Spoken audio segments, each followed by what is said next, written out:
Dea, seorang wanita karier berusia awal 30-an, baru pindah ke apartemen barunya di lantai 7 sebuah gedung tua di pusat kota. Apartemen itu murah, terlalu murah. Tapi ia sedang ingin hidup sendiri dan lebih hemat setelah putus dari tunangannya. Lorong lantai 7 sepi, tak pernah ia lihat penghuni lain. Tapi yang paling mengganggu bukan sepinya, melainkan cermin besar di ujung lorong. Cermin itu sangat bersih, tidak berdebu, seolah seseorang merawatnya setiap hari. Dia pertama kali merasa aneh saat pulang larut malam dan melihat pantulan dirinya di cermin. Tersenyum lebih lama daripada wajahnya sendiri. Ia sempat berpikir itu ilusi. Tapi semakin hari, pantulan itu mulai punya gerakan sendiri. Suatu malam, saat ia kembali dari kantor, ia melewati cermin itu. Tapi yang terlihat di dalam bukan dirinya, melainkan seorang perempuan berambut sama, tapi bajunya berbeda. Dia berhenti. Nafasnya tertahan.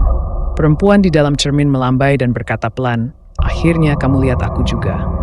Dia berlari masuk ke unitnya. Ia mulai mengabaikan cermin itu, menutup matanya tiap kali lewat. Tapi semakin ia menghindar, semakin muncul gangguan di apartemennya. Suara langkah kaki di kamar mandi saat ia tidur. Ponsel yang menyala sendiri dan memutar rekaman suaranya yang tertawa. Cermin kecil di meja rias menampilkan bayangan orang lain. Versi dirinya yang lebih percaya diri, lebih bahagia. Akhirnya ia menutupi semua cermin di unitnya. Tapi di hari ke-14, ia mendengar ketukan dari dinding, bukan dari pintu, dari dalam dinding kamar tidur.